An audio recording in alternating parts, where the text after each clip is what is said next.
lọ́ba wa.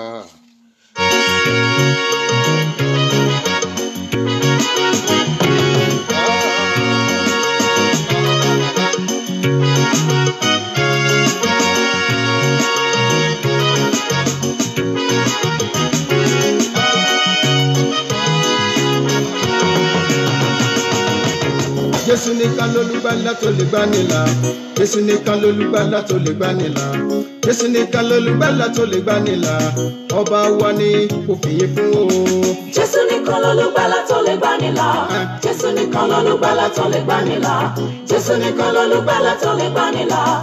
Ọba wa ni mo fìyè fún o. Ẹ̀ka hallelujah. Hallelujah. Wólẹ̀ fún o. Ẹ wólẹ̀ fún o. Ẹ ké ògo. Ké ògo. Sọ́lọ́run wa. Sọ́lọ́run wa. Jésù nìkan lolùgbàlà tó lè gbani là. Jésù nìkan lolùgbàlà tó lè gbani là. Jésù nìkan lolùgbàlà tó lè gbani là. Ọba wa ni mo fìyè fún ọ. Ọlọ́run mi ìyanu ìyanu akakatirika akakatirika onípẹ̀lú ògo alùdẹ̀mùdẹ̀mù wòmíwòmíwòmí olórí aríran òjijì ọlá rẹ ìgòjìgòjìmú aláìnípẹ̀kun àrágbèrègèdè tí ń bẹ lóde ọ̀run alùgbàgbàgbà abalẹ̀ hamilẹ̀ abùkì amòkè agbára àlópin ògbòmùgbòmùgbòmù òbìrìkìtì ayé òbìrìkìtì ọ̀run òun nìkan ni aláyé alòrun òun nìkan ni alòrun gbàṣẹ ọba tí ń gbani ni ọba tí ń lani ni ọba tí ń rí ni ni ọba tí ń sọ́ni ni ọba tí ń kọ́ni ni ọba tí ń yéni ni alágbàgbéyàwá olùpilẹ̀ṣẹ̀ òun láláṣẹ ẹ̀ka òdodo balódo ìgbàlà ọlọ́run mi àwọn kan ń wò ọ́ wọn ò mọ̀ pé wọ́n ni ojú wọn fọ́ wọ́n tẹríba fúngi ọpọlọ wọn dàrú wọ́n bọlẹ̀bọlẹ̀ ilẹ̀ tó dá taráyé ń bọ ilẹ̀ òdò wọn ṣebíṣẹ́ rẹ ni aráyé ṣìnà wọ́n fàjẹ́ ṣèyá wọ́n kò ṣó ṣe bàbá lọ́jọ́ ẹbọ pé oṣó mú wọn dájọ́ àjẹfẹ́dọ̀ síbẹ̀ lọ́jọ́ ogúndé wọ́n gbalẹ̀ aláwo onífàpẹ̀rán amúdàwọn àgbà lọ apapín ìdáwó àṣepọ̀ mú ti múlẹ̀ lọ́jọ́ ogúndé mùsàdolúwa èmi mọ̀ ọ́ o ọlọ́run mi ṣe bí ìwọ ni olórí ogun ìwọ ni ṣoṣo ìdè olùpẹ̀rẹ̀mú olùpẹ̀rẹ̀mú olùpẹ̀mẹ̀rin olùpẹ̀mẹ̀rin olùpẹ̀gẹ̀dẹ̀ olùpẹ̀gẹ̀dẹ̀ ìwọ lọ́lọ́lá ìwọ lónìí ògo àtọ́lá tìrẹ ní Jésù lọ́nà òun nìyé òun lolùgbàlà Yorùbá gbàjọ́ wọn jó fún Jésù àwọn Haúsá wọn gbàjọ́ wọn jó fún Jésù ọmọ Ìgbò wọn gbàjọ́ wọn jó fún Jésù ọkùnrin lóbìnrin ẹ jẹ́ ká wólẹ̀ ọkùnrin lóbìnrin ẹ jẹ́ ká júbà Jésù. Ọkọ àlàyé yóò máa yí ọ́. Ọkọ àlàyé yóò máa yí ọ́. Olùmọ̀dúpẹ́ pé mo wà nínú wọn. Ọkọ àlàyé yóò máa yí ọ́. Kò lè bàjẹ́ o, kò lè bàjẹ́ o, kò lè bàjẹ́ o, kò lè bàjẹ́ o. Iṣẹ́ Olúwa kò lè bàjẹ́ o. Iṣẹ́ Olúwa kò lè bàjẹ́ o. Ọjọ́ mo ti ń rọ́kùn kò gbẹ́rí. Ọjọ́ mo ti ń rọ́ṣà kò má gbẹ́. Ọjọ́ mo ti ń rọrùn kò jẹ́ àlùlẹ̀. Iṣẹ́ Olúwa ni. Ṣíyábáni ṣíyábáni ṣíyábáni ráì. Ṣíyábáni ṣíyábáni ṣíyábáni ráì. Bó bá yéye má ṣètò ṣíyábáni ráì. Ṣíyábáni ṣíyábáni ṣíyábáni ráì. Ṣíyábáni ṣíyábáni ṣíyábáni ráì. Ubangiji má ṣètò ṣíyábáni ráì. Ṣíyábáni ṣíyábáni ṣíyábáni ráì. Ṣíyábáni ṣíyábáni ṣíyábáni ráì. Bó bá yéye má ṣètò ṣíyábáni ráì. Inasamu Yesu yadawo. Inasamu Yesu yadawo. Inasamu Yesu yadawo. Inasamu Yesu yadawo. Uriacha akwe Uriacha Uriacha Santa Fe Uriacha akwe Uriacha Oriacha, Santa Fe, Santa Fe. Inazamu, Yesu yadawo. Inazamu, Yesu yadawo. Inazamu, Yesu yadawo. Inazamu, Yesu yadawo. Oriacha, akwai Oriacha. Oriacha, Santa Fe, Santa Fe. Níbo ló wà tí Jésù bá dé o? Níbo ló wà tí Jésù bá dé o? Níbo ló wà tí Jésù bá dé o? Níbo ló wà tí Jésù bá dé o? Ilé kan wà fún mi, ilé kan wà, ilé kan wà fún mi nínú ògo. Níbo ló wà tí Jésù bá dé o? Níbo ló wà tí Jésù bá dé o? Níbo ló wà tí Jésù bá dé o? Níbo ló wà tí Jésù bá dé o? Ilé kan wà fún mi, ilé kan wà, ilé kan wà fún mi nínú ògo. Ilé kan wà fún mi, ilé kan wà, ilé kan wà fún mi nínú ògo. No controversy, no controversy, no controversy. Jesus Christ is the Lord. No controversy, no controversy, no controversy. Jesus Christ is the Lord. There is no one like you, my God. Hallelujah. You are highly lifted up. There is no one like you. Hallelujah. You are the most high. You are the most high. You are the most high God. You are the most high.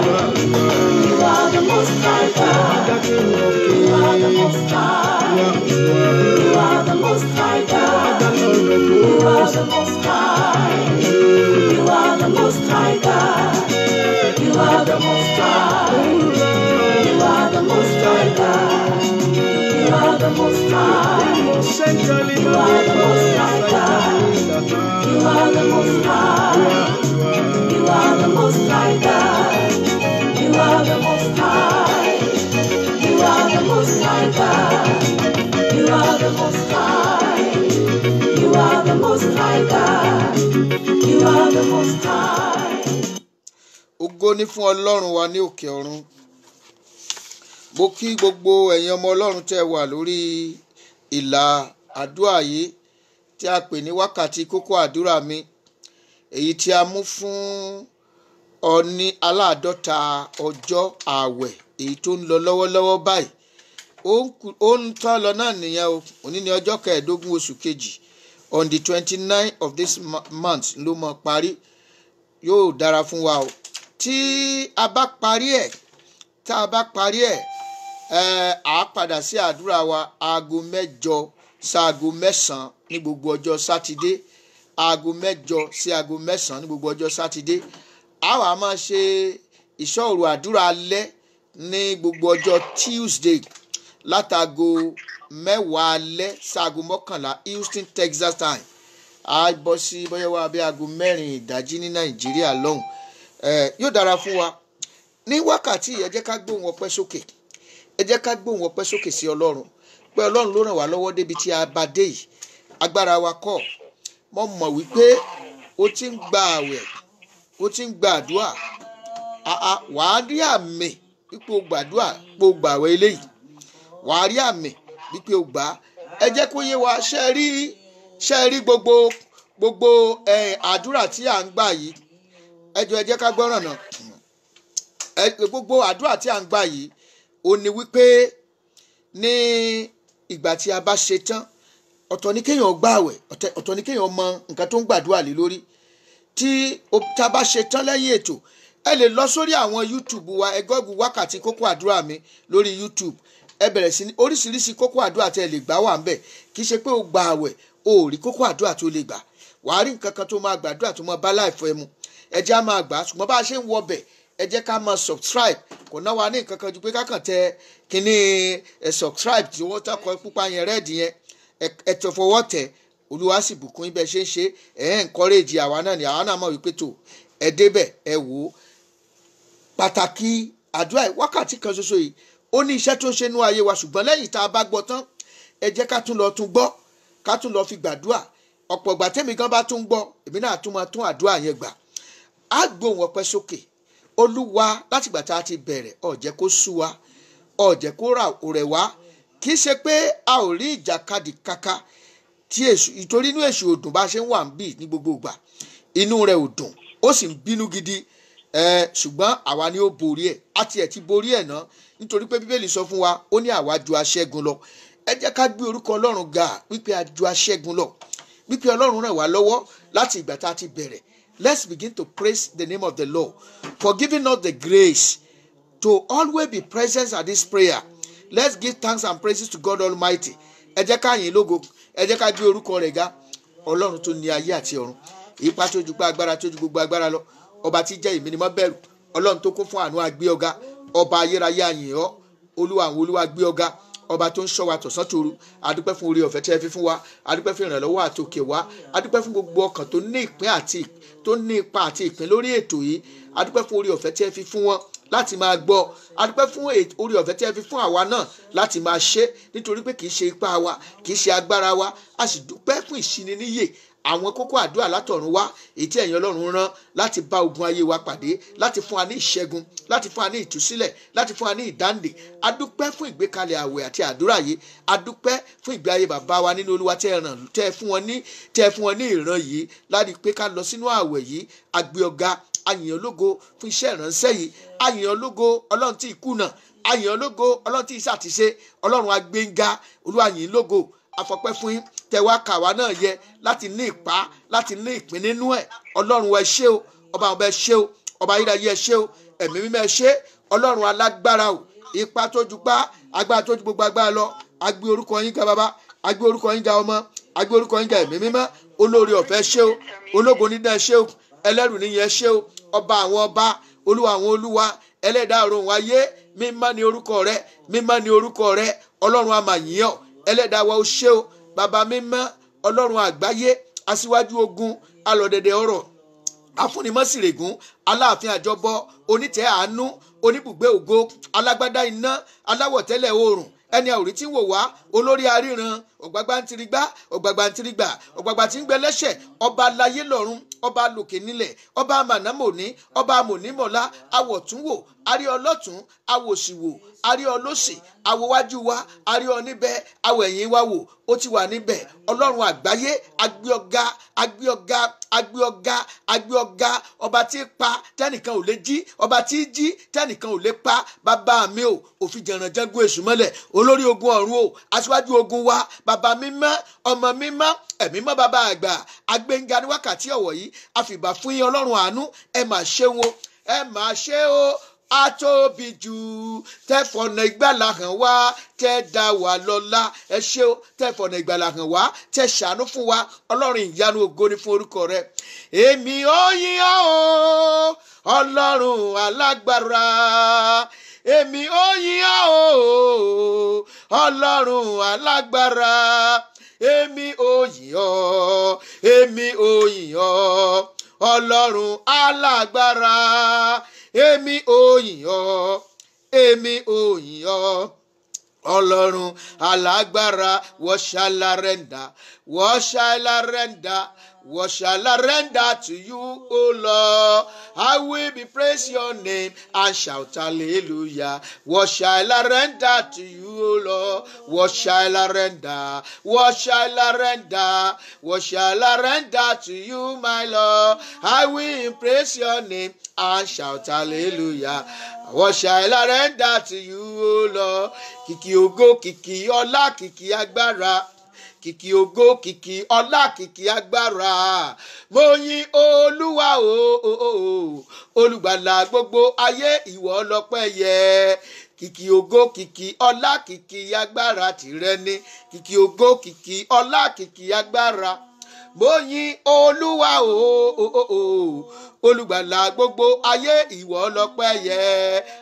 Ìyìn yẹ Ọlọ́run mi, ọba tó gbọ́ àdúrà. Ògo yẹ Ọlọ́run mi, ọba tó gbọ́ àdúrà. Ìyìn yẹ Ọlọ́run wa, ọba tó gbọ́ àdúrà. Ògo yẹ o Ọlọ́run wa, ọba tó gbọ́ àdúrà. Kìkì ògo, kìkì ọlá, kìkì agbára tìrẹ ni. Kìkì ògo, kìkì ọlá tìrẹ ni. Kìkì ògo, kìkì ọlá tìrẹ lágbára. Mo yìn Olúwa o. Olùgbàlà gbogbo ayé, ìwọ lọ́pẹ́ yẹ. Ìyìn yẹ o Ọlọ́run mi, ọba tó ń gbọ́ àdúrà. Ìyìn yẹ o Ọlọ́run mi, ọba tó ń gbọ́ àdúrà. Ìyìn yẹ o Ọlọ́run wa, ọba tó ń gbọ́ àdúrà. Ìyìn yẹ o Ọlọ́run wa, ọba tó ń gbọ́ àdúrà. Ògo yẹ o Ọlọ́run wa, ọba tó ń gbọ́ àdúrà. Ìyìn yẹ o Ọlọ́run wa, ọba tó ń gbọ́ àdúrà. Ògo yẹ o Ọlọ́run wa, ọba tó ń gbọ́ àdúrà. Ìyìn yẹ o Ọlọ́run mi, ọba tó ń gbọ́ àdúrà.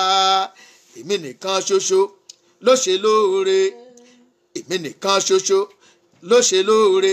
N ó yìn ọ́ lógo, n ó kálélúyà. Èmi nìkan ṣoṣo ló ṣe lóore. Èmi àtọmọ mi ló ṣe lóore. Èmi àtaya mi ló ṣe lóore. N ó yìn ọ́ lógo, n ó kálélúyà. Èmi nìkan ṣoṣo ló ṣe lóore.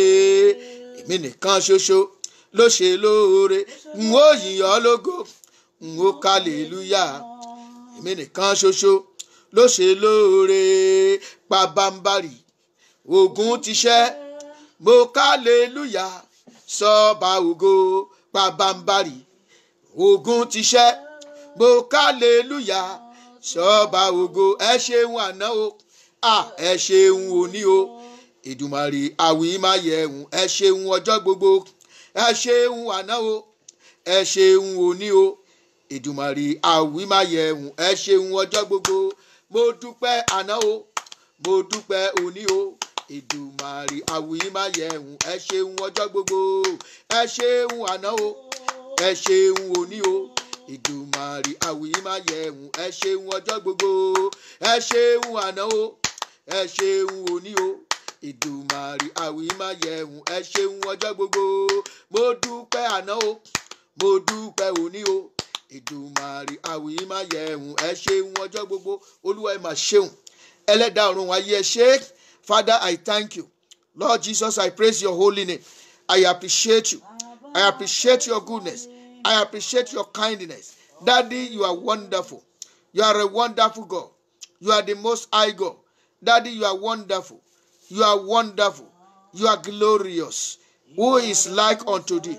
Who is like thee? You are wonderful, God. Lord, I praise you. Lord, I worship you. King of kings and Lord of lords. The Almighty God. The omnipotent. The omnipresent. Lord, I give you thanks. Lord, I give you praises. You are so good to me. You are so good to my home, to my family. I thank you over my children. Thank you, Lord. Thank you, Lord, for the ministry you have delegated to my hands. I want to thank you for every supporters of this ministry. I want to thank you for every man, every woman on this prayer line. Glory and honor be to your name. Thank you, Father. Ẹ ṣé Olúwa, Jésù Olúwa wa. Ẹ jẹ́ á lọ síwájú tí àánú. A sọ fún Ọlọ́run. Olúwa wẹ̀mí láwẹ̀mọ́ lónìí. Jésù fi ẹ̀jẹ̀ rẹ̀ wẹ̀mí. Wẹ̀mí kò nú àìṣedéédé gbogbo. Wẹ̀mí kò nú ẹ̀ṣẹ̀ mi gbogbo. Àwọn ẹ̀ṣẹ̀ tí ò ní jẹ́ kó gbọ́ tèmi. Àwọn ẹ̀ṣẹ̀ tí ò ní jẹ́ kí n rí ọwọ́ rẹ. Olúwa dáríjì mi. Olúwa wẹ̀mí mọ́. Olúwa sọ mí di mímọ́. Ó yá jẹ́ á sọ di àdúrà. Orúkọ Jésù. Orúkọ Jésù. Olúwa wẹ̀mí mọ́. Olúwa wẹ̀mí mọ́. Olúwa wẹ̀mí mọ́. olúwa sọ mí di mímọ́, olúwa sọ kàn mí di mímọ́ nípa àṣẹ tí ń bẹ nínú ẹ̀jẹ̀ rẹ ayérayé nínú àwọn ọ̀run. Olúwa wẹ ẹ̀ṣẹ̀ mi nù, olúwa wẹ ẹ̀ṣẹ̀ mi nù, olúwa sọ mí di mímọ́ nípa àṣẹ tí ń bẹ nínú ẹ̀jẹ̀ rẹ. Olúwa sọ mí di mímọ́, olúwa wẹ̀ mí tọkàn tara tẹ̀mí. Mo bẹ̀bẹ̀ jẹ́ Jésù, gbogbo ẹ̀ṣẹ̀ nínú ayé ọmọ, ẹ̀ṣẹ̀ nínú ayé aya, ẹ̀ṣẹ̀ ìdílé, ẹ̀jẹ̀ Jésù máa parẹ́, ẹ̀jẹ̀ Jésù máa parẹ́. Jésù olúwa wa, Jésù olúwa wa. Ẹ jẹ́ á lọ sínú ìwé Matthew, bó ṣe wá ń sin inú.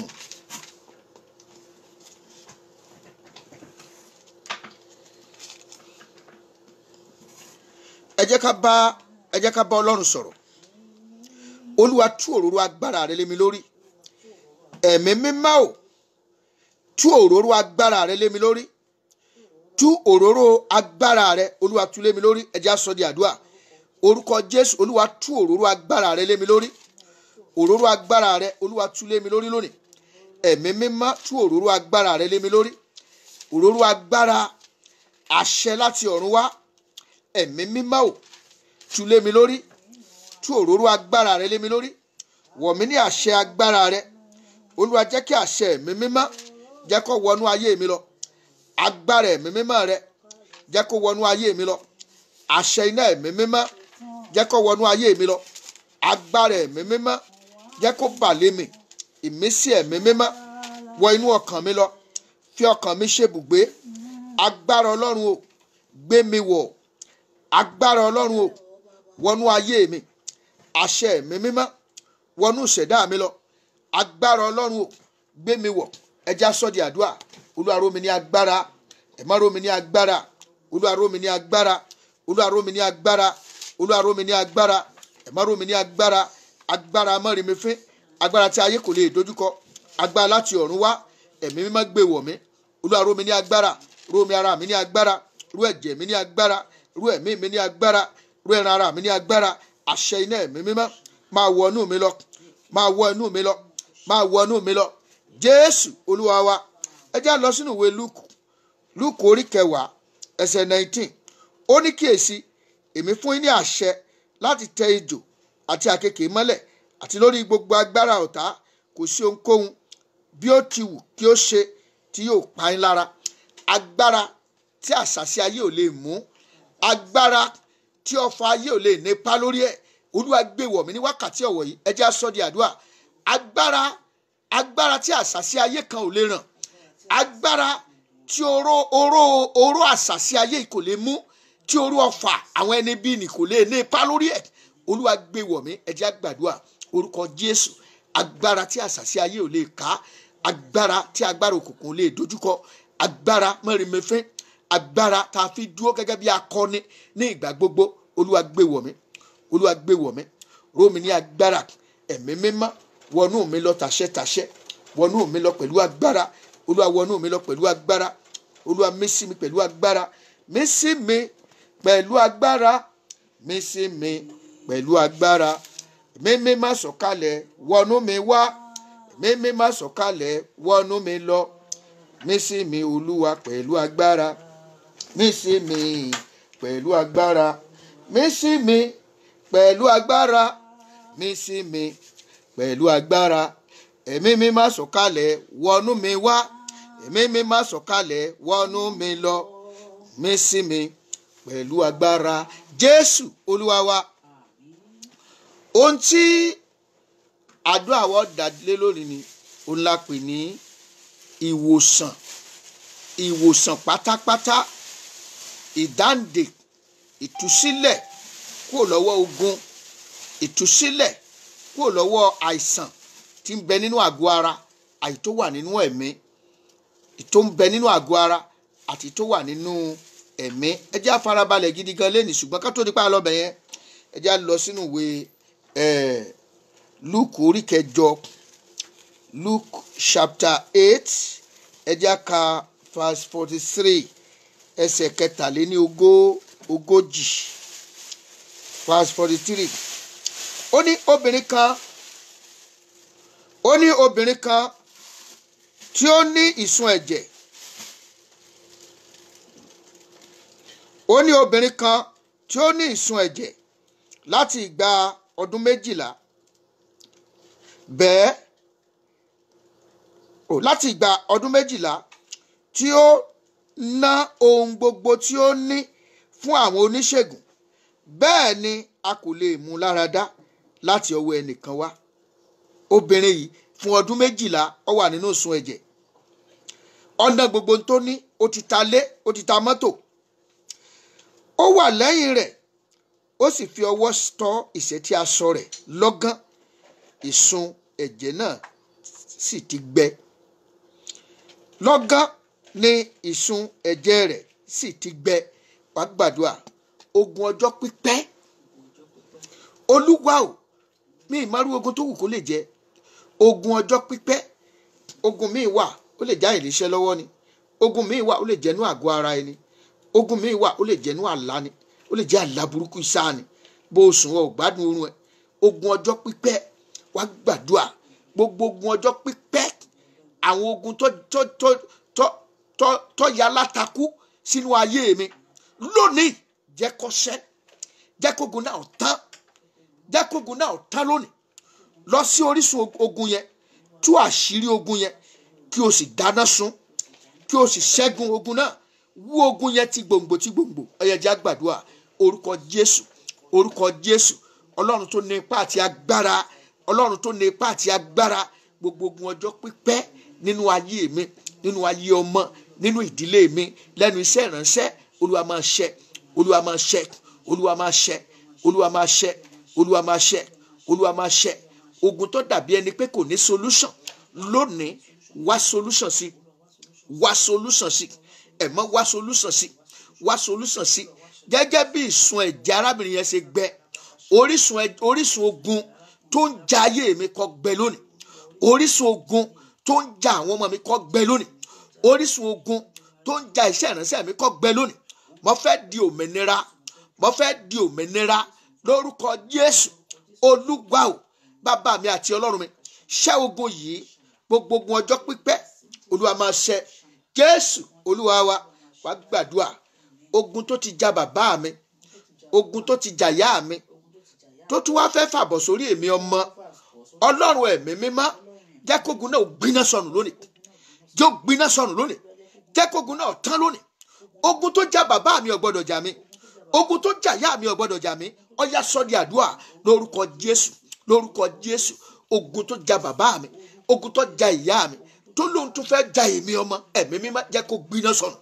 Ogun náà jẹ́ parun lónìí. Ogun náà jẹ́ parun lónìí. Ogun náà jẹ́ parun lónìí. Lórúkọ Jésù. Olúwa pa ogun náà run. Dáná sun. Dáná sun. Dáná sun. Dáná sun. Dáná sun. Gbogbo ogun kógun nínú ayé mi. Mi ò fẹ́ ogun nínú ayé mi mọ́. Mi ò fẹ́ ogun nínú ayé ọmọ mi. Mi ò fẹ́ ogun lẹ́nu iṣẹ́ ìránṣẹ́. Gbogbo ogun kógun, ogun ọjọ́ pípẹ́, ó yẹ gbiná sọnù. Ẹ gbiná sọnù. Ẹ gbiná sọnù. Ẹ máa ṣòfò dànù. Gbogbo ogun kógun láti ibikíbi tó wù kó ti lè wá, láti ibikíbi tó ti lè dìde tàbí tó ti fẹ́ dìde, mo pa á láṣẹ ni kó gbiná, kó gbiná, kó gbiná, kó gbiná, kó gbiná. Lídàrú àzínà yíká kúràdádà mikútàrí azama yétúndàrí azama rebramaka shanda rebromoko kíndàrí amagazanda. Jésù Olúwa wa, gbólóhùn àdúrà ìwà wàá gbà á. Ìdí ẹ̀ nìyẹn tó yẹ pé tá a bá ń gbàdúrà lédè tiwantiwa ń gbà mí, torí pé àṣírí ogun tó ń jani láti inú kọ́tọ̀ èèyàn gan wà. Àṣírí ogun kan, àwọn ogun kan wà tó yẹ pé àti inú kọ́tọ̀ ló ti ń jà ọ́. O sì lè rí ọ̀rọ̀ fún nínú àwọn èdè míì, ṣùgbọ́n nínú èdè rẹ yẹn ni wàá ti rí. Wàá gbàdúrà. Àdúrà tó wà ní wípé Olúwa, gbogbo ẹni tó ń rúbọ òdì lòdì sí mi, wọ́n máa ń rúbọ òdì. Ayé a máa rúbọ òdì. Bí àpẹẹrẹ bí àwọn kan bá fẹ́ kí èṣù ṣe èèyàn kan, wọ́n á lọ fi àdí, wọ́n á wò wípé èṣù kì í jẹ àdí, wọ́n á lọ fi rúbọ fún èṣù. Wọ́n á ní lágbájá ọmọ tàmẹ̀dò ló fún ìwọ èṣù, ló fún ọ ládìí, ló ní kó o gbá o, òun náà ní kó o lọ dojúkọ o, ọmọ tàmẹ̀dò ní kó o lọ ṣe o. A ní èṣù kó lọ ṣe lágbájá. Wọ́n rán sí ìjọ tí ìjọ yìí ò bá dúró dáadáa nu Kristi wọ́n á ní kí èṣù lọ́mọ ṣe wọ́n bẹ̀ kí ìjọ yẹn lè túká wá gbàdúrà gbogbo ẹnikẹ́ni wọ́n rán sí ìdílé wọ́n rán sáàrin ọkọ àtìyàwó èṣù kó lọ ṣe wọ́n kó máa tú wọn ká wọ́n rán sí àwọn àárín àwọn tí wọ́n jọ ń ṣe business ní moment tí ń wà prospering àwọn kan náà fẹ́ gbérú ẹ̀ kalẹ̀ wọ́n wá bẹ èṣù lọ́wọ́ ẹ̀ sí wọn wá gbàdúrà gbogbo ẹni tó ń rúbọ òdì sí mi jẹ́ kó forí ara rẹ̀ kó gbogbo ẹnikẹ́ni tó ń rúbọ òdì lòdì sí mi lórúkọ Jésù jẹ́ ká forí ara wọn rú ó yá gbàdúrà báyìí orúkọ Jésù gbogbo ẹnikẹ́ni tó ń rúbọ òdì lòdì sí mi níbi tó wù kan ti lè máa ṣe lòdì sí ìjọ rẹ lòdì sí ìjọ tí mo ń lọ lórúkọ Jésù gbogbo ẹni tó ń rúbọ òdì jẹ́ ká forí ara wọn kó jẹ́ forí ara wọn rú jẹ́ ká forí ara wọn rú jẹ́ ká forí ara wọn rú lórúkọ Jésù jẹ́ forí ara wọn rú Jésù Olúwa wa. Ẹ rántí Bálákì ọlọ́ba Bálámù ó ní ó pé ó ní ó bá mi rúbọ òdì kan lòdì sí àwọn ọmọ Ísírẹ́lì ó rúbọ òdì ọ̀ṣẹ́ kí n lè ṣẹ́gun wọn kán lè máa ṣera wọn ọba bèṣù lọ́wọ́ ẹ̀ sí wọn wòlíì ni ó wá sọ fún Bálákì ó ní kó wá màálù méje wọ́n wá màálù méje nítorí pé kí ni wọ́n fẹ́ rúbọ òdì sí wọn ìyẹn lọ́lọ́run ṣe wá bí tó ti ń lọ ṣiṣẹ́ yẹn àwọn wòlíì alágbàgbà yìí wà tán máa ń ṣiṣẹ́ òdì iṣẹ́ ẹbí iṣẹ́ láabi tí kì í ṣe iṣẹ́ látọ̀dọ̀ Ọlọ́run wá tí ẹ̀ kọ́kọ́ fi gbàdúrà náà gbogbo wòlíì èké tí wọ́n gbé sẹ́rán pé kó rúbọ òdì sí mi wípé kó ṣiṣẹ́ òdì sí mi mo pa á láṣẹ jẹ́ kí wọ́n forí ara wọn rúṣẹ́ jẹ́ kí wọ́n fi ara wọn ṣètùtù ẹbọ náà ó yá gbà á dáadáa lórúkọ Jésù gbogbo wòlíì èké èyí tá a gbéṣẹ́ fún tàbí tó ń fún ara rẹ̀ yanra rẹ̀ láti rúbọ òdì tàbí láti ṣiṣẹ́ òdì sí mi mo pa á láṣẹ lórúkọ Jésù kó fara rẹ̀ ṣètùtù ẹbọ náà kó fara rẹ̀ ṣètùtù ogun kó fara rẹ̀ ṣètùtù ogun lórúkọ Jésù kó fara rẹ̀ ṣètùtù ogun náà lórúkọ Jésù babaláwo kí babaláwo oníṣègùn kí oníṣègùn ètò agbésẹ́rán wòlíì èké kú wòlíì èké àwọn àfa ibi sí àwọn àfa ibi tán wò tán gbéṣẹ́ fún láti rúbọ òdì sí mi láti ṣe ibi sí mi láti ṣe ibi sí ìrìn àjò mi láti rúbọ òdì ṣiṣẹ́ ìránṣẹ́ mi mo pa á láṣẹ gbogbo ẹbọ tí wọ́n rú gbogbo gbólóhùn ibi tí wọ́n pè lórúkọ Jésù kán forí ara wọn rú kán forí ara wọn rú kán forí ara wọn rú kán forí ara wọn gbé ẹbọ kẹbọ tí wọ́n rú kán forí ara wọn bí kán forí ara wọn rú kán forí ara wọn rú èpè tí wọ́n torí ìmísẹ́ lórúkọ Jésù èpè kó bá wọn lórúkọ Jésù ẹbọ tí wọ́n torí tèmi gbé ẹbọ náà kó pa wọ́n dànù ewé ibi tí wọ́n torí tèmi já ewé náà kó jó wọn ná lídàdùn àzámàkàyà àtúndàríàzà ríbá kòtórí àǹdàtí gbogbo gbólóhùn ibi tí wọ́n gbé ní òkùnkùn biribiri ṣe ètí àgbẹ̀ ìkórìtà ìṣàlàyé sọ́ńtò lòdì sí mi ká forí ara wọn rú rídàrí azulima kakata wàyábà kùrínà sandari kàríyèmà kazandak ètí à ń lo fọ́tò mi sí láti fi ṣe lòdì sí mi mo pa á láṣẹ bí wọ́n ti ń pè é bẹ́ẹ̀ ni ká máa fira wọn ṣètùtù ẹ̀ bẹ́ẹ̀ ni ká máa yílé wọn lórí pẹpẹ ibi tẹ́ gbé kalẹ̀ lòdì sí mi lòdì sí ọmọ mi mo pa á láṣẹ pẹpẹ náà kó gbiná lónìí kó lànà lórúkọ Jésù ó yá kó lànà lórúkọ Jésù kó lànà lórúkọ Jésù kó lànà rí brado sondo kò rí adamakazanda indri mo kò rí mengeshende Imbra makashande kaketre moko remengeshende. Imbra makashande kaketre moko shenda. Lebro moko shende kakatre moko remengeshanda. Rembra makazande kaketre moko zanda. Thank you, Father. Jésù Olúwa wa. A fẹ́ lọ sínú àwọn àdúrà proper lórí ìwòsàn, ìdáǹdè kúrò lọ́wọ́ ogun ọjọ́ pípẹ́, ìtúsílẹ̀ kúrò lọ́wọ́ àìsàn nínú àgọ́ ara, ìtúsílẹ̀ kúrò nínú àìsàn tí ń ṣèèyàn nínú ẹ̀mí.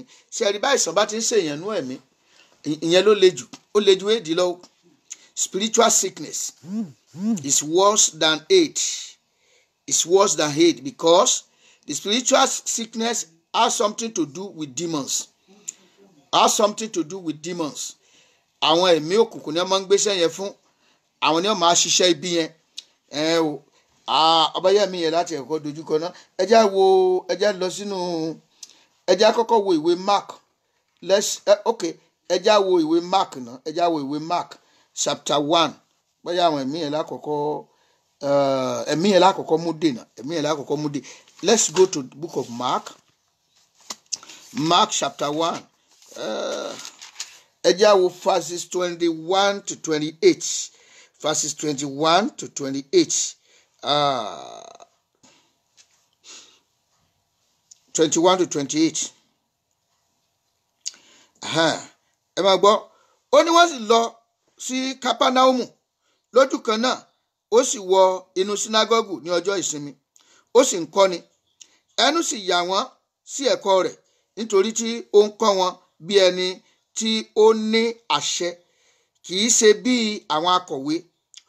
Ọkùnrin kan sì wà nínú sínágọ́gù wọn tí ó ní ẹ̀mí àìmọ́ ó sì kígbe sókè ó sì wí pé jọ̀wọ́ wa jẹ́ kí ni ṣe tàwa tìrẹ Jésù ará Násárẹ́tì, ìwọ wá láti pa wá run? Èmi mọ̀ ẹni tí ìwọ ṣe, ẹni mímọ́ Ọlọ́run. Jésù sì bá wí ó sì wí pé pa ẹnu rẹ mọ́ kí o sì jáde kúrò lára rẹ̀. Nígbà tí ẹ̀mí àìmọ́ náà sì gbé nígbà tí ẹ̀mí àìmọ́ náà sì gbé e sánlẹ̀ ó ké ní òrara ó sì jáde kúrò lára rẹ̀. Sì ṣe gbogbo wọn tó bẹ́ẹ̀ tí wọ́n fi bi ara wọn léèrè wípé kí ni èyí, ẹ̀kọ́ tuntun ni èyí, nítorí tí ó fi agbára pàṣẹ fún àwọn ẹ̀mí àìmọ́ wọ́n sì gbọ́ tirẹ̀. Lójú kan náà òkìkí rẹ̀ sì kàn yí gbogbo ẹkùn ká. Agbàdúrà ẹ̀mí wo ọkùnrin yẹn á lókè òun kan sọ̀rọ̀ jáde láti ẹnu ẹ̀, òun kan ló sọ̀rọ̀ lákòókò yẹn, ẹ̀mí òkùnkùn tó wà nínú ẹ̀ ló sọ̀rọ̀ jáde. Ẹlòmíín wà ó ń lọ fún interview, ẹ̀mí tá a gbé sẹ́rán ó tẹ̀lé bàbá ó ti mọ tí ó wí o, ṣùgbọ́n gbò débẹ̀ ẹ̀mí yẹn ti ẹnu ẹ̀ sọ̀rọ̀ jáde. Ẹ̀mí òkùnkùn ó ń ti ẹnu ẹlòmíín á sọ̀rọ̀ lòdì sí ẹni tó ní nǹkan, ẹni tó fẹ́ wá gba nǹkan. Ìdí ẹ̀ ló ṣe láti kún fún ọ̀rọ̀ Ọlọ́run kó sì mọ àwọn ẹ̀mí yẹn yàtọ̀. Nígbà tí wọ́n bá sọ̀rọ̀ ó lè wọnú aya ẹ kó tinú aya ẹ sọ̀rọ̀ sí ẹ, kó tinú aya ẹ láti manipulate ẹ, ó lè wọnú ọmọ kó tinú ọmọ manipulate, ó lè wọnú ayé òbí kó tinú ayé òbí manipulate ọmọ. Wàá gbàdúrà ẹ̀mí burúkú wo ló wà nínú ogun tí ń ja ayé mi? Ẹ̀mí èṣù wo la gbé sẹ́rán tó wà nídìí ogun tí ń jà mí? Lórúkọ Jésù kó wọnú ìdè lọ, lórúkọ Jésù kó wọnú ìdè lọ. Bẹ́ẹ̀ni wípé a kì í wọlé alágbára láti kẹrù láti pé àkọ́kọ́ dé náà, wà á kọ́kọ́ dé gbogbo ẹ̀mí tó wà tí a gbé sẹ́rán láti fogun jà mí, láti mú ayé nira fún mi. Ibikíbi tó wù kó ti lè bẹ́ gbà, sátọ̀dọ̀ èèyàn ni, sátọ̀dọ̀ ọmọ ni, sátọ̀dọ̀ aya ni, sátọ̀dọ̀ ọ̀gá níbi iṣẹ́ ni. Lórúkọ Jésù mo sọ ẹ̀mí yẹn sínú ìdè ayérayé. Lórúkọ Jésù kó wọnú ìdè lọ, lórúkọ Jésù ẹ̀mí ẹ̀ kó wọnú ìdè lọ. Ó yá sọ di àdúrà lórúkọ Jésù, lórúkọ Jésù. Gbogbo ẹ̀mí kẹ́mi, ẹ̀mí tá a gbé sẹ́rán láti inú ìjọba òkùnkùn wá lòdì sí àyànmọ́ mi, lòdì sí àyànmọ́ àwọn ọmọ mi, lòdì sí ògo mi, lòdì sí ògo àwọn ọmọ mi. Mo pa á láṣẹ lórúkọ Jésù kó wọnú ìdè lọ, kó wọnú ìdè lọ, kó wọnú ìdè lọ, kó wọnú ìdè lọ, kó wọnú ìdè lọ lórúkọ Jésù. Jésù Olúwa wa.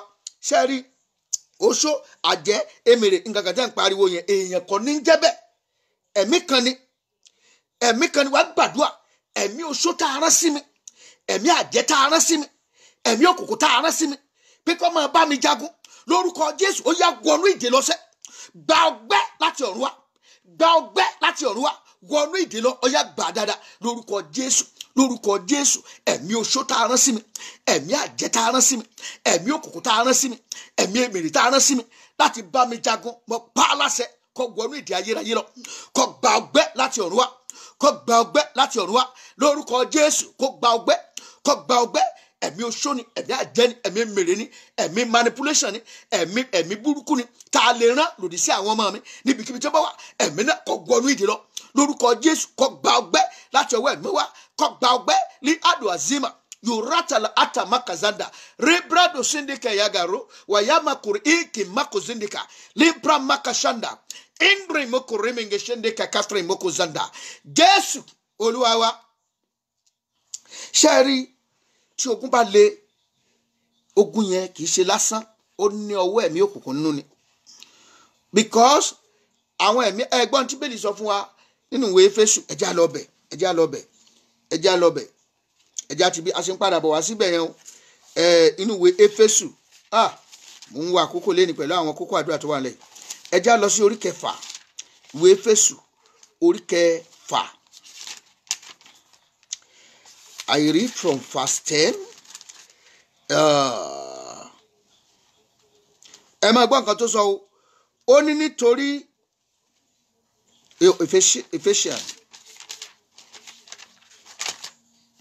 Ephesians chapter 6. Àwọn ará Éfésù orí 6. Ẹ jẹ́ n kà láti ẹsẹ̀ 9. Ó ní lákòótán ará, ẹ jẹ́ alágbára nínú Olúwa àti nínú agbára ipá rẹ̀. Ẹ gbé gbogbo ìhámọ́ra Ọlọ́run wọ̀ kí ẹ̀yin kí ó lè kọjú ìjà sí àrékérekè èṣù, nítorí pé kì í ṣe ẹ̀jẹ̀ àti ẹran ara lé àwa ń bá jìjàkadì, ṣùgbọ́n àwọn ìjòyè, àwọn ọlọ́lá, àwọn aláṣẹ ibi òkùnkùn ayé yìí àti àwọn ẹ̀mí búburú ojú ọ̀run. Nítorí náà ẹ gbé gbogbo ìhámọ́ra Ọlọ́run wọ̀ kí ẹ̀yin kí ó lè dúró tiiri sí ọjọ́ ibi, nígbà tí ẹ̀yin bá ti ṣe ohun gbogbo tán kí ẹ dúró. Ó ní kì í ṣe omi ara àti ẹ̀jẹ̀ ńlá ń bá jagun. Ìyẹn ló jẹ́ wípé you should not give up. You shouldn't give up. Wọ́n sọ pé mo ti gbàdúrà yẹn lánàá kó wá dúró. Òun láti mọ ojoojúmọ́ lọ gbọ́dọ̀ mọ dáná. Ìjọ wo lẹ rí ẹni tó jẹ́ military man tó wà ní battlefront tó wá ní òun ti pa àwọn ọ̀tá kan lánàá ọlọ́gbé tì. Ó ń fẹ̀mí ara rẹ̀ wéwu ni. Ọ̀pọ̀ ọgbà ní kìrìsìtẹ́nì ń fẹ̀mí wọn wéwu nípa ìbìkítà, nípa ìkíyèsára. They thought that Christ will be the one that will do everything for them. He had delegated some power on us. There are some action that we must take in by ourselves. Àdúrà tá ń gbà yìí, àdébí kan bẹ́ẹ̀ ní Jésù fúnra rẹ̀ lọ gbàdúrà. Nígbà tí Jésù bá gbàdúrà, ìwọ tó jọmọ lẹ́yìn kí ló ṣe tó gbàdúrà? Àwọn kan criticize ẹ̀ lẹ́nu pé àdúrà nìkan lẹ́mọ́ máa gbà ní. Mọ́ gbà nígbà bá fẹ́ lu ọ̀pá látojú àlá, ọ gbàdúrà gidi gan. Ọ gbàdúrà nígbà kan bá dìde tán jẹun gi. Bóyá philosophy ẹ̀yẹn ló fẹ́ fi gbára ẹ̀ kú òun bẹ̀. Wọ́n gbàdúrà ẹ̀mí àìrí wo là gbéṣẹ́ rán tí ń báyé mi jagun. Lórúkọ Jésù ó yá wọnú ìdè lọ. Ó yá wọnú ìdè lọ. Ẹ̀mí àìrí wo, ẹ̀mí àìmọ́ wo ní báyé mi jagun, ní bọ́mọ mi jagun. Mo pa á láṣẹ, ó yá wọnú ìdè lọ. Wọnú ìdè lọ, ó yá sọ́ di àdúrà lórúkọ Jésù, lórúkọ Jésù. Ẹ̀mí àìmọ́ wo, ẹ̀mí àìrí wo ní báyé mi jagun, ní báṣẹ́ mi jagun, ní bá rìnrìn àjò mi jagun lórúkọ Jésù. Wọnú ìdè lọ, wọnú ìdè lọ, wọnú ìdè lọ, wọnú ìdè lọ, wọnú ìdè lọ. Jésù Olúwa wa. Mo fẹ́ kẹ́ fetí sí language yẹn o. Kì í ṣe wípé kẹ́ máa sọ pé jọ̀ọ́ wọ́n pàṣẹ ni. Nígbà tí Jésù wí máa wí, ó ní jáde lára rẹ̀. The only language that demon understand is a virulent language, a commanding tone. Wàá rí wípé àwọn inú ayé gan nígbà bá ṣe àṣà tí wọ́n bá ṣe ọ̀rì tó bá lọ jà ń gbà mí nígbà bá ti lo àjẹsára wọn ọmọ ẹ má bọ̀ bẹ́ẹ̀ wá bá mi rajà wá bá mi rà wọ́n pàṣẹ ni wọn ò ní fi jọ sí lákòókò tí wọ́n bá lo kinní yẹn wọ́n á ní máa bọ̀ ìyá yìí máa bọ̀ èmi ló máa bá rajà èmi ló máa bá rajà ibi ìlú ti máa rajà ẹ ó ń sọ tàṣẹtàṣẹ ni. Those are the language, those are spiritual language. Wọ́n gbàdúrà gbogbo ẹ̀mí òkùnkùn ẹ̀mí àìrí tá a gbé sẹ́rán lòdì sí mi lórúkọ Jésù ẹ̀gbiná sọnù ẹ wọnú ìdè lọ. Mo sọ yín sínú ìdè ayérayé ó yá máa bà á lórúkọ Jésù, lórúkọ Jésù. Gbogbo ẹ̀mí òkùnkùn tá a gbé sẹ́rán láti dìde ogun sí mi láti manipulate lórúkọ Jésù ẹ wọnú ìdè lọ, ẹ wọnú ìdè lọ, ẹ wọnú ìdè lọ, ẹ̀gbiná sọnù ẹ máa ṣòfò dànù lórúkọ Jésù ẹ wọnú ìdè lọ, lórúkọ Jésù ẹ wọnú ìdè lọ. Jésù Olúwa wa, amen. Let's go to another aspect. Let's go to the Luke. Let's go to St. Luke chapter 13. Chapter 13.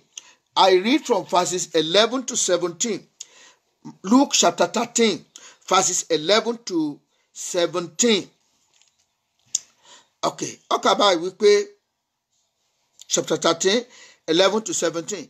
Sì kíyèsí obìnrin kan wà níbẹ̀ tí ó ní ẹ̀mí àìlera. Ẹ̀rí ẹ̀mí, it didn't say àìlera ń gbà mí, ó ṣeé ṣe kó jẹ́ ẹ̀mí. It could be a spirit. That sickness could be a spirit.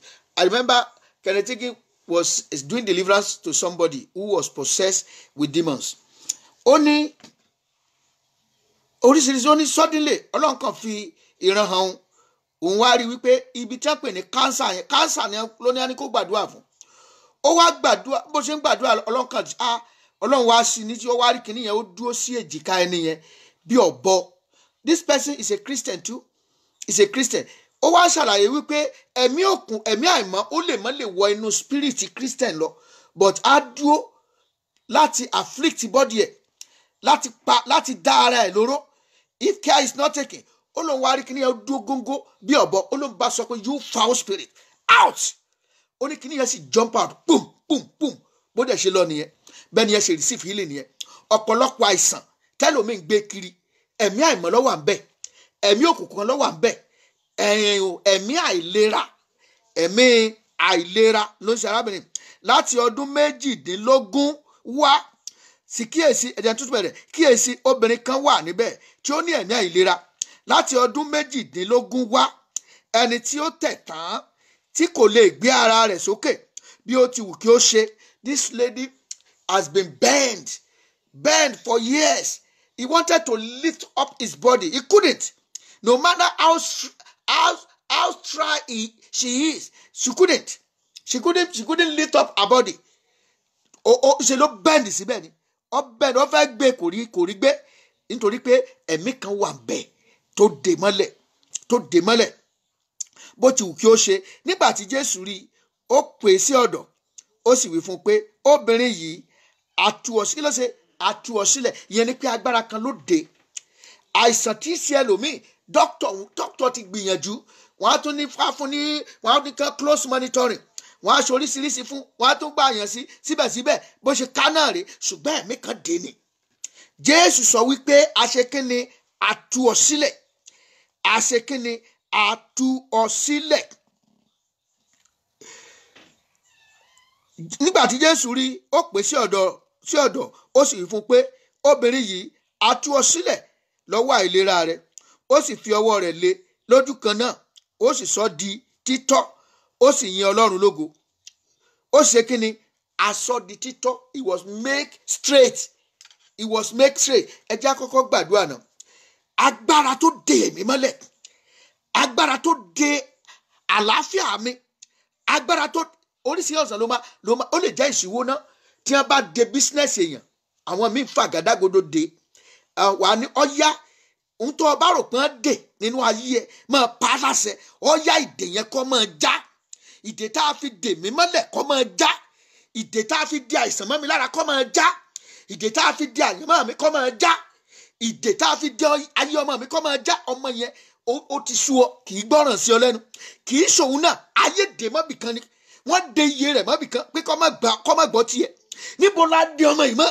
Lórúkọ Jésù, ìdè yẹn kó já, àgádágodo yẹn kó fọ́. Ọya sọ di àdúrà lórúkọ Jésù, lórúkọ Jésù, lórúkọ Jésù.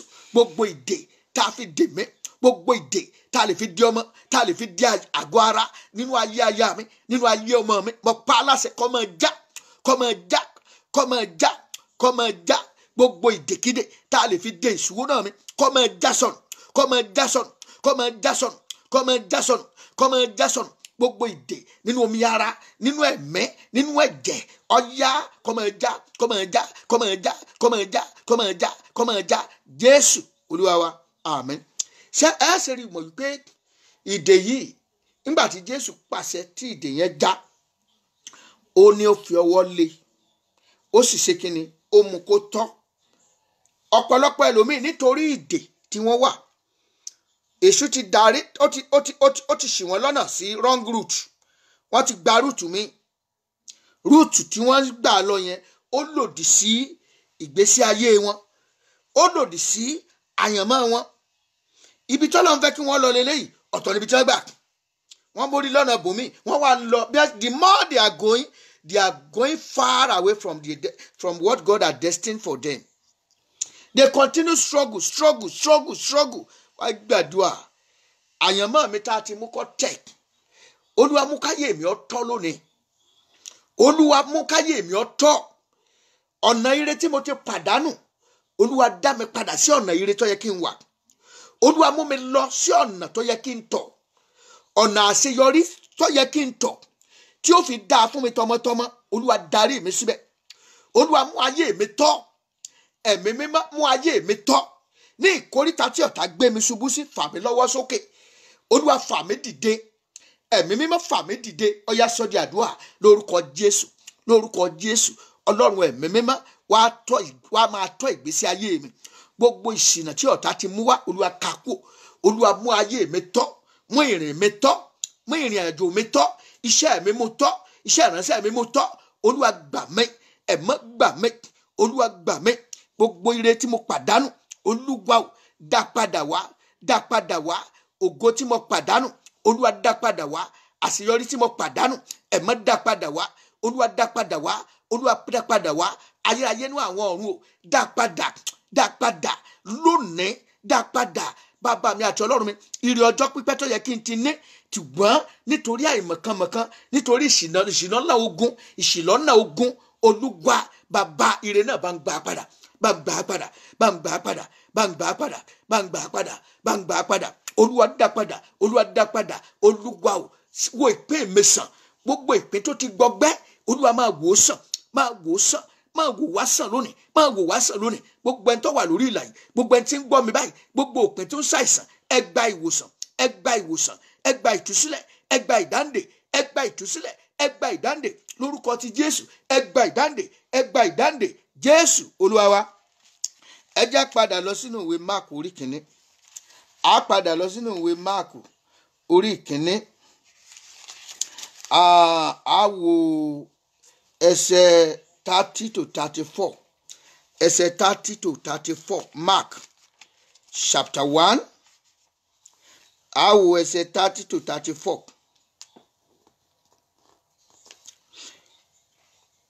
Ẹ máa gbọ́ o. Ó ní ìyá aya Símónì sì dùbúlẹ̀ àìsàn ibà.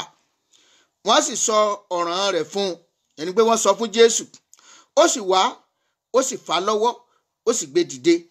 Lójú kan náà, ibà náà sì fi sílẹ̀. Ó sì ṣe iṣẹ́ ìránṣẹ́ fún wọn. Ẹ gbàdúrà. Gbogbo àìsàn tí ń bẹ nínú ayé mi, orúkọ tó wù kó lè máa jẹ́. Ṣàìsàn ibà ni. Àìsàn káìsàn lórúkọ Jésù ẹ máa jáde lọ. Jésù fà mí lọ́wọ́ dìde kúrò lórí àkéte àìsàn yìí lónìí. Olúwa fà mí lọ́wọ́ dìde kúrò lórí àkéte àìsàn yìí lónìí. Àìsàn tó wù kó lè wà nú ayé ẹ. Ṣé ẹ̀jẹ̀ ríru ni? Ṣé diabetes ni? Éèdì ni? Ohunkóhun tó wù kó lè jẹ́. Olúwa gbogbo ọfà àìsàn yìí nínú ayé mi jẹ́ ó jáde lónìí. Jẹ́ kó jáde. Ìwọ tó wo ìyá aya Pétérù sàn kúrò nú àìsàn ibà, wò mí sàn. Jésù wò mí sàn lónìí. Wò mí ara mi sàn. Wò ẹ̀jẹ̀ mi sàn. Ó yá sọ di àdúrà lórúkọ Jésù. Lórúkọ Jésù. Lórúkọ Jésù. Gbogbo ọfà àìsàn nínú omi ara mi, nínú ẹ̀jẹ̀ ara mi, ó yá jáde nínú ayé aya mi, ẹ jáde nínú ayé ọmọ, ẹ jáde. Gbogbo àìsàn orúkọ tó kù ó máa jẹ́ ibà ní, àìsàn ní, ẹ̀jẹ̀ ríru ní, diabetes ní, nínú ayé ẹnikẹ́ni tó yí mi ká lórúkọ Jésù, ẹ jáde, ẹ jáde, ẹ jáde, ẹ jáde, ẹ jáde. Gbogbo àìsàn ẹ jáde. Gbogbo wọn tó ń gbóhùn mi, agbára Ọlọ́run kó wọnú ayé wọn lọ. Gbogbo wọn tó ń gbóhùn mi, àṣẹ iná ìmọ́ kó wọnú ayé wọn lọ. Àṣẹ ìwòsàn kó bà lé wọn.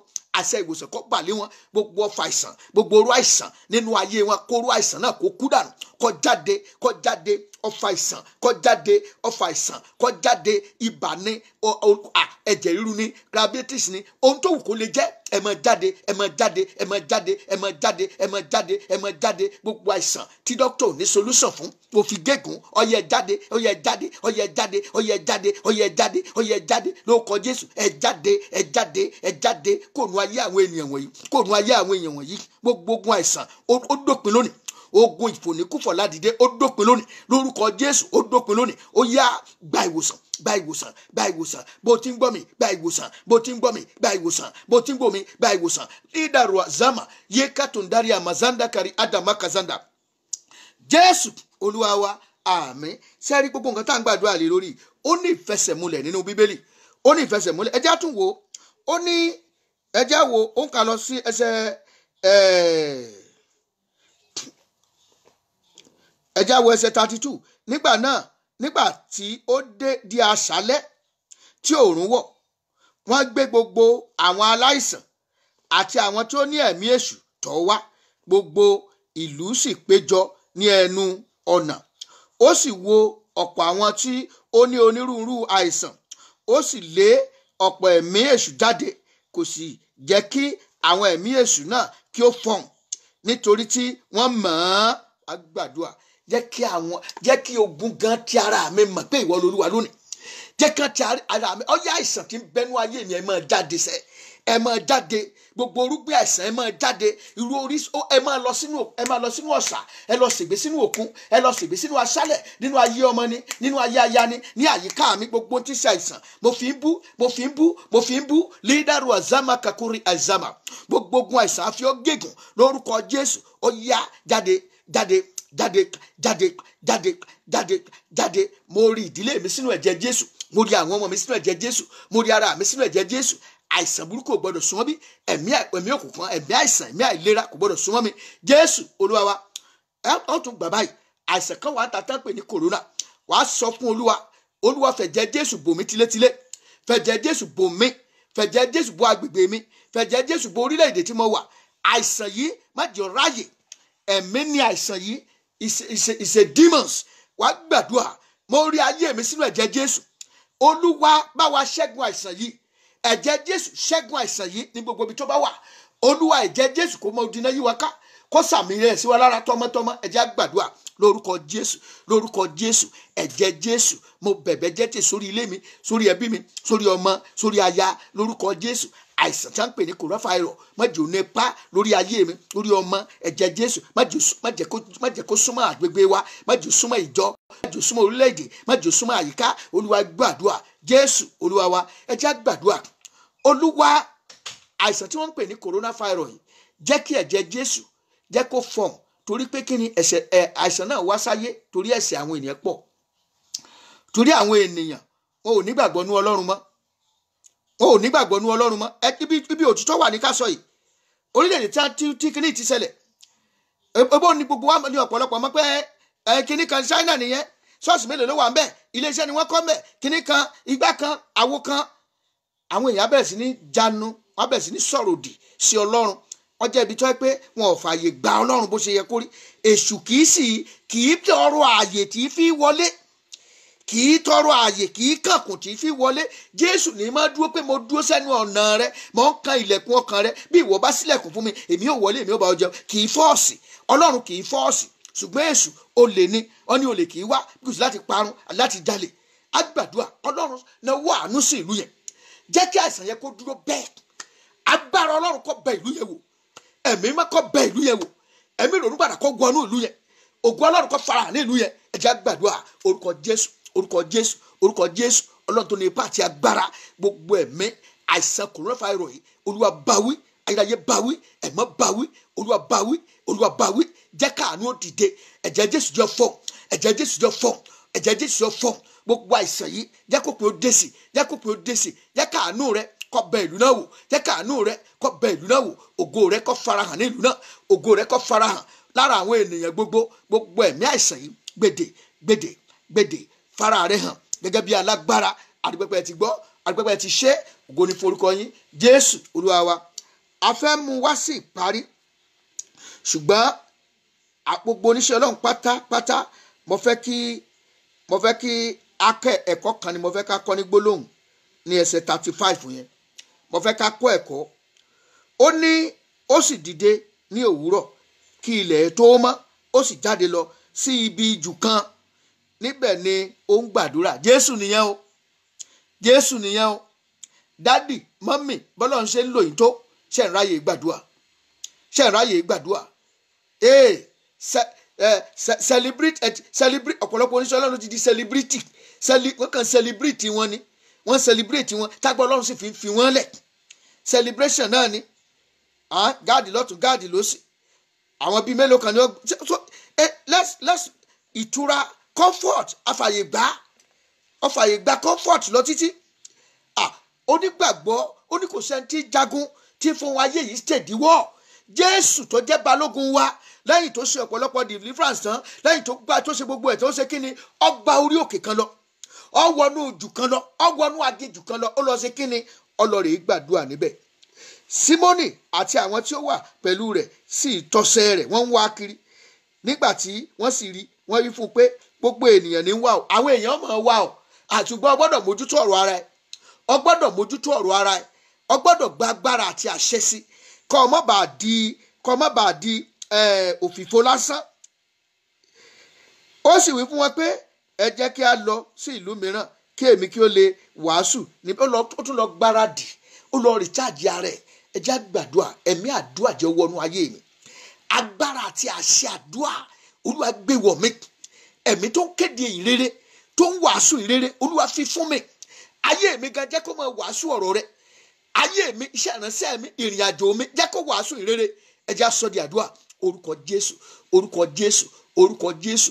Ẹ̀mí mímọ́ ò, fi agbára rẹ gbé mi ró, fi àṣẹ rẹ gbé mi ró. Ayé mi jẹ́ kó wàásù ọ̀rọ̀ rẹ. Ẹ̀mí ìrẹ̀wẹ̀sì má jẹ́ ó ráàyè nínú mi, fún mi ní ẹ̀mí àdúrà. Dáná agbára rẹ sínú ayé mi, dáná ẹ̀mí mímọ́ sínú ayé mi, dáná ìsọjí sínú ayé mi. Wá dì mí lámùrè kí n lè máa yìn ọ́ títí. Jésù Olúwa wa. Orúkọ Jésù, orúkọ Jésù, ọba àwọn ọba, olúwa àwọn olúwa, ọba tí ń gbani, ọba tí ń lani, awí má yẹun, asọ̀rọ̀ má yẹ, ipá tó ju pa agbára tó ju gbogbo agbára lọ. Ǹjẹ́ lónìí a dúpẹ́ fún àǹfààní tẹ́ fún wa láti gbàdúrà yìí. A gbé ọ̀gá fún ìmísí agbára rẹ. Gbogbo ọkàn tí ń bẹ lórí ìlà yìí, gbogbo ẹ̀mí tó lè wà ní ìṣàkóso ìṣòro tó ń jà, ogun tó ń jà wọ́n, mo pa á láṣẹ gẹ́gẹ́ bí ikọ̀ àti ìríjú rẹ. Mo fi ogun náà gégùn, mo fi ẹ̀mí náà gégùn, mo wá pàṣẹ ẹ̀mí yẹn kó wọnú ìdè lọ. Ẹ̀mí kan ni ìjẹ́ káwọn èèyàn rọ́kọ, ẹ̀mí kan ni ìjẹ́ káwọn èèyàn rọ́mọ bí, ẹ̀mí kan ní jẹ́ kéèyàn ó ṣiṣẹ́ kó má jèrè, ẹ̀mí kan ní tako nìyàn níbi tó yẹ kó ti rí àánú gbà. Gbogbo ẹ̀mí tó ń lé kiri, gbogbo ẹ̀mí tó ń bá yé yín jagun, mo fi gégùn lónìí, mo pa á láṣẹ kó wọnú ìdè lọ. Lórúkọ Jésù kó wọnú ìdè lọ, lórúkọ Jésù kó wọnú ìdè lọ. Ogun tó ń ja ọmọ yẹn, ẹ̀mí kan ni, ẹ̀mí tó wà nídìí ogun tí ń ja ọmọ yẹn, tí ọmọ yẹn dé ipò tó yẹ kó tọ́jú ìyá tó wá rí ọ gẹ́gẹ́ bí oṣó, kiri ẹ bí àjẹ́. Gbogbo ẹ̀mí ibi yẹn tí àjẹ́ kọ́ ọmọ yẹn ó ríran rí ọ láti ṣàánú fún ọ, mo fi gégùn lónìí, mo gbé ẹ̀mí yẹn dè lórúkọ Jésù. A tú ọmọ yẹn sílẹ̀, a tú ìwọ náà sílẹ̀. Àìsàn tó ń ṣe ọ yẹn, ẹ̀mí tó wà ń bẹ̀ kó wọnú ìdè lọ. Ogun tó ń jà yẹn, ẹ̀mí tó wà ń bẹ̀ kó wọnú ìdè lọ. Ó yá gba ìtúsílẹ̀, ó yá gba ìtúsílẹ̀. Gbogbo ẹ̀yin ẹni tí àìsàn dè mọ́lẹ̀ lónìí, mo pa á láṣẹ, ẹ dìde lórúkọ Jésù. Ẹ dìde kó lórí àkéte àìsàn yín, ẹ dìde kó lórí àkéte àìsàn yín. Gbogbo ẹni tó ní àìsàn ẹ̀jẹ̀ ríru, mo fi àìsàn ẹ̀jẹ̀ ríru bú kó jáde lọ. Gbogbo àìsàn diabetes, mo fi gégùn kó jáde lọ. Gbogbo àìsàn tẹ́ ẹ jogún bá lára ìyá, lára bàbá, lórúkọ Jésù kó fi ayé yín lẹ̀, lórúkọ Jésù kó fi ayé yín lẹ̀. Kẹ́rẹ́ àánú gbà. Gbogbo ogun ọjọ́ pípẹ́, mo pa á láṣẹ kó ṣẹ́ lónìí, kó ṣẹ́ lónìí. Ọ̀nà kó ṣí fún yín, ọ̀nà kó là fún yín. Kẹ́rẹ́ àánú gbà. Kó rí bẹ́ẹ̀. Mo rí gbogbo àwọn ọmọ wa pátá, mo rí wọn sínú ẹ̀jẹ̀ Jésù. Agbára Ọlọ́run kó wọnú ayé wọn lọ. Gbogbo àwọn tó wà lórí ìlà yìí, ibi gbogbo tá a bá wà, ẹ̀jẹ̀ Jésù kó sàmì rẹ̀ sí wa lára. Àìsàn burúkú tí ń rìn káàkiri ayé kó má dé ipa lórí wa. Kára àánú gbà. Ká jẹ́rìí ayọ̀. Òpin ọ̀sẹ̀ yìí kó jẹ́ òpin ọ̀sẹ̀ tí ó dùn wá nínú, òpin ọ̀sẹ̀ tí inú wa ó dùn, tí ayọ̀ wa yóò pọ̀, tí àdúrà wa yóò gbà, tá ò rí ìdáhùn sí ọ̀pọ̀ àdúrà tá a ti gbà. Bẹ́ẹ̀ ni kó rí. Ó ti rí bẹ́ẹ̀. Olúwa ní ìjọba rẹ, má jẹ́ àwáwá tí ó lábẹ́ àkóso bó ti wò ó rí. Jẹ́ ká lè bá ọ yè, kógo jẹ́ ti orúkọ rẹ. Jésù Kristi Olúwa wa. Àmín. Ẹ jẹ́ kí n rán wa létí pé Sátidé ọjọ́ mẹ́jọ òun náà ni orí òkè tá ó gba àdúrà. Gbogbo ẹ̀yin tẹ́ wà ní agbègbè Houston, Texas, ẹ jẹ́ àjọ pàdé nínú ìjọ The Redeemed Christian Church of God, Fountain of Power, Orísun Agbára, English Sokri Yorùbá Parish, tọ́kalẹ̀ sí nọ́mbà 11965 Bisonet Street, Suite 106E, Houston, Texas 77099. Ẹ jẹ́ àjọ pàdé láago 9 àárọ̀. Ẹ̀rí tí yín ṣe o, àdúrà yín ó gbà. Ẹ láǹfààní àti pè mí lórí aago lórí +1 281 857 3658. God bless you as you come. Shall we share the grace together in fellowship? 1, 2, go. The grace of our Lord Jesus Christ, the love of God, and the fellowship of the Holy Spirit be with us now and forevermore. Amen. Surely goodness and mercy shall follow us all the days of our lives, and we shall dwell in the house of the Lord forever and ever. Amen. God bless you all. Go and make it. Go and succeed. Go and prosper. Go and make it. Go and succeed. In the name of Jesus. Your testimony will be very great this time in Jesus' name. Have a wonderful weekend. Gbogbo ẹ̀yin tẹ́ wà lórí Facebook pàpàtà mo kí gbogbo yín o. Brother Amao Oyeniyi, God bless you. Brother Odojukan Owolabi, God bless you. Mama wa Ìyá Ológo Esther David, God bless you. Brother Ayo Abiodun, God bless you. God bless you. God bless you. God bless you. Alashe Kolade, God bless you. Brother Alashe Kolade. Joy Oluwashina King, God bless you. Oh, Brother Joy, God bless you. God bless you. God bless you. Toby Abiola, God bless you. Victoria Ogundare, God bless you. Timitayo Adedeji, God bless you. Adewumi Paul Dada, God bless you. So many people. Osho Olumuyiwa, God bless you. God bless you. Iman Lebi, God bless you. Dagunduro Abayomi, God bless you. Oluwadele Bolutife, God bless you. God bless you. My daddy, Pastor Kolade Akindayomi, God bless you. I love you, sir. I love you, sir. God bless you.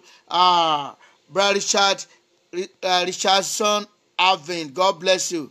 I appreciate you. As I'm seeing you, I feel encouraged. God bless you all. God bless you all. God bless you all. God bless you all. I appreciate you. Lamino J. Gabriel, God bless you. God bless you.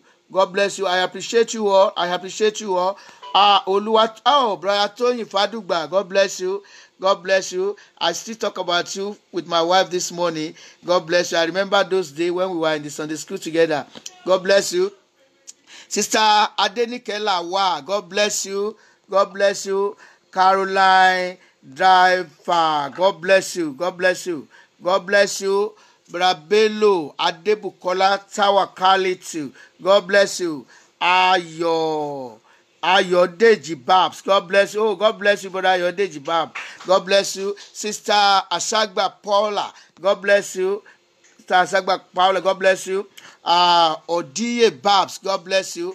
I appreciate you all. I appreciate you all. I appreciate you all. Mami Abiodun Ayantuga, God bless you. God bless you. Tosin Bankole, God bless you. I appreciate you. So many people. So many people today. God bless you. I appreciate you all. Danny Olabisi, God bless you. Angela Aderunke, God bless you. Elizabeth Adefolaju, God bless you, ma. God bless you. Mami Layo Thomas. I appreciate everybody. I appreciate everybody. Have a lovely weekend in Jesus' name. We will all make it to heaven in the mighty name of Jesus. When the trumpets are sound, we will not be found wanting in the name of Jesus. When the trumpets are sound, we'll make it to heaven in Jesus' name. I am so glad that our Father in heaven tells of his love in the book he has given. Wonderful things in the Bible I see. This is the dearest that Jesus loves me. I am so glad that Jesus loves me. Jesus loves me. Jesus loves me. I am so glad that Jesus loves me. Jesus loves even me. Jesus loves me and I know I love him. Love brought him down my lost soul to redeem. Yes, it was love that made him die on the tree. Jesus loves me. I am so glad that Jesus loves me. Jesus loves me. Jesus loves me. I am so glad that Jesus loves me. Jesus loves even me.